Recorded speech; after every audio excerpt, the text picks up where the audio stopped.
So, I recently dealt with something no man should ever have to say out loud. My home was targeted by a biker gang, and the reason? An HOA dispute. They thought sending in muscle would scare me off the land. Funny thing is, the only thing they actually ran into was someone trained to end wars, not start them. Let me start from the beginning. Before we dive in, let me know where you're listening from today. The first sign of trouble wasn't the letter. It was the motion light over my barn door. Flicked on at 3:14 a.m. and stayed on. Not a flicker, not a cat, not a raccoon, just a full flood, lighted on something, or someone. I didn't panic. Didn't even stand up right away, old habit. Never move before you've seen. I watched from the corner of my living room, monitor glowing, cold coffee still on the stove. It looked like nothing, but I've spent enough time tracking men who thought they were invisible to know better. Two figures, walking slow along the outer fence line. They moved like they knew how not to be seen, but didn't know they were already caught. One had a limp, subtle, right leg. Other one was scanning with a red-lensed flashlight. Short sweeps. Low beam. Not civilian. That's recon technique. Old school. Textbook. And exactly what I used to do. They didn't break in, didn't even touch the gate. But one of them walked straight to the well cap, tapped it twice, then walked away. No reason, no pattern. Just tap, tap. Like a message. They left without taking anything, but they left something behind. Next morning, nailed to the barn door, a charm. Jet black, carved bone. A skull with barbed wire etched through the jaw, and what looked like military hash marks down the side. Not the kind of thing you pick up at a truck stop. It wasn't a prank. It was a marker. And just below it, half buried in gravel, boot tracks. Wider than average. Deep. Not local. I traced them back 60 yards before they vanished into scrub brush behind the hill. Karen showed up 4 hours later. Didn't call. Didn't knock. Just walked halfway up my private drive with her designer dog and her crocodile smile. She wore a pastel windbreaker like it was battle armor. Her poodle didn't sniff anything. Didn't bark. Didn't even stop to squat. Beautiful day, she said, like she wasn't standing a full mile off her own property. Still private land, I said. I just wanted some fresh air. Try Whole Foods, this is work land. She fake laughed, like it was programmed. Some of us on the board have noticed equipment in violation of the HOA's standards. You mean the hay bore that's been in the same spot for 8 years? I'm sure you understand, community aesthetics are important. Aesthetic this, I said, pointing to a goat that had just taken a dump on a rock with impressive precision. Her lips tightened. I would hate for this to become confrontational. You're already here with a leash on my gravel. It's not personal. Karen, everything with you is personal. You tried to find me for using a chainsaw at noon. She looked past me toward the barn. Paused a beat too long. Just remember, we're a community, and communities only work when everyone cooperates. She left that hanging. Turned. Walked back the way she came, without once looking at her dog. Inside the mailbox that afternoon was a violation notice. Typed. HOA letterhead. Standard boilerplate nonsense, except this one had a second page. The footer read, Notice 1 of 3 before legal enforcement action. And it was signed, Karen Whitaker, President, Simmons Valley Homeowners Association, Acting Director of Security Enforcement. I stared at that last line for a long time, because I didn't remember electing a single one of those titles. That night, I pulled out the box. Not just a box. The box. It sat beneath a false panel in my workshop, behind 3 rusted tool bins, and a lock I hadn't touched in years. Inside, a folded sat phone, an encrypted flash drive, a folder labeled Moss Rock Echo, and a tool kit made for things most people shouldn't have access to. I wasn't going hunting. Not yet. But if they came back, I wasn't about to wait empty-handed. Then the light tripped again, same one. Barn door. Only this time, it flickered once, then died. Power cut. Clean. 2 minutes later, the backup feed buzzed. Someone was on the eastern trail, moving fast. Then still. I grabbed the monitor. Zoomed. Same figure. Same limp. But this time, they weren't scanning. They were looking directly at the lens. Just standing there. Not smiling. Not masked. Just watching. Then they turned and disappeared into the trees. The next morning, I found the sign flipped.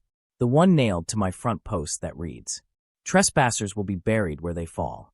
It hadn't been removed. It had been reversed carefully. Silently. Like whoever did it wanted me to see it. but not hear it. That's not intimidation. That's communication. That's a chess move. I spent the next 4 hours checking wires, changing trail cam batteries, resetting thermal sweeps, and reactivating the high-frequency trip alarms I'd buried 4 winters ago when we had poachers. I didn't sleep, didn't blink long, didn't reach for rage. I planned. I mapped. I waited. Because what Karen didn't know was that I've faced enemies with actual firepower. And they didn't send poodles first.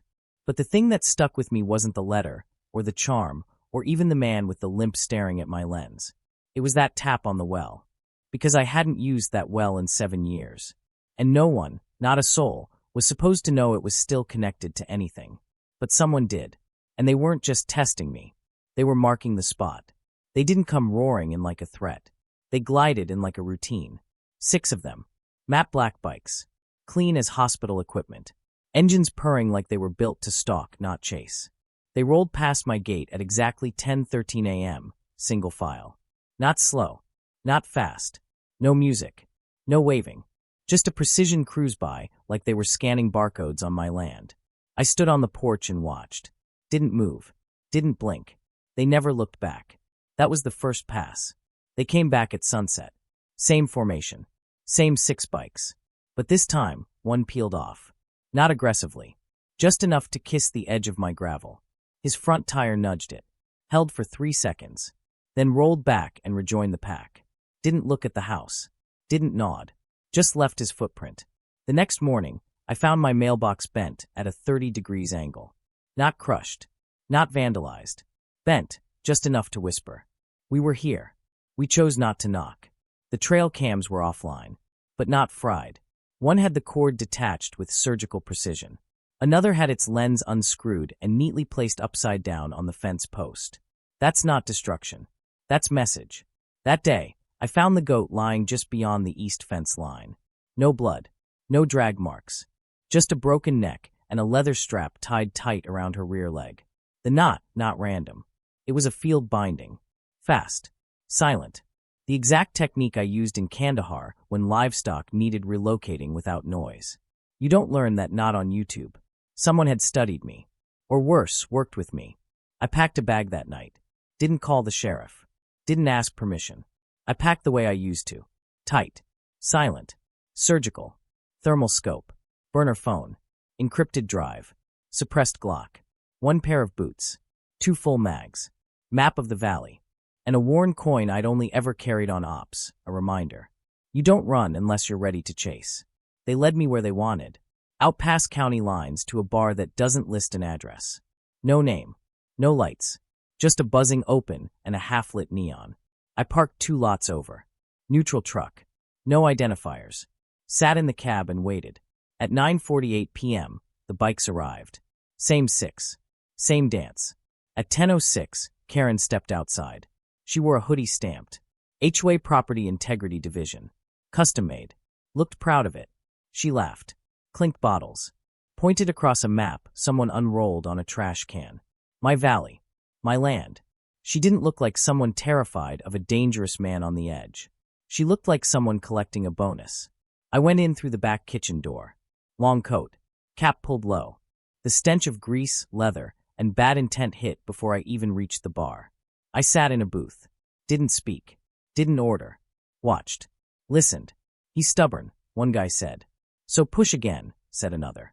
Karen's nervous. Karen doesn't matter, someone growled. The buyer wants him sweating. Not bleeding. Yet. I didn't flinch. But I felt the shift. There it was. Karen wasn't running the show. She was the middle manager. And someone above her had just added me to their spreadsheet. One of the bikers entered. Crawler. Jake McBride. Ex-military. Ex-human being, as far as I'm concerned. I hadn't seen him in a decade. But the scar across his knuckles, same as the last time I had to carry him out of a failed op with a bullet in his shoulder. He didn't see me, but another one did. Guy at the bar turned, scanned the room once, paused a beat too long on my corner. I left before that scan became a signal. My barn was open when I got home. Not broken into. Just ajar. Inside, a crow hung upside down from the rafters. Neck twisted. Eyes empty. Beneath it, a spent 7.62 millimeters casing. Clean. Deliberate. and 3 words carved into the stall door. Still watching, soldier. Karen called the next morning. Mr. Callahan, she said cheerfully, we noticed you didn't submit your Q2 property upkeep form. You think I'm playing forms with you right now. I think you're agitated, maybe even unstable. You're arming contractors and trespassing. That's quite an accusation. I saw you at the bar. With them. I support local businesses, she said flat. It's important to build bridges. You're burning yours. If you're feeling unsafe, Mr. Callahan, she said sweetly, perhaps you're not a good fit for this neighborhood. Say that again. Or perhaps you need a wellness check. I'd be happy to recommend a licensed behavioral consultant. That wasn't concern. That was a threat dressed in silk. I hung up before she could weaponize another word. Later that week, I stopped for diesel. 2.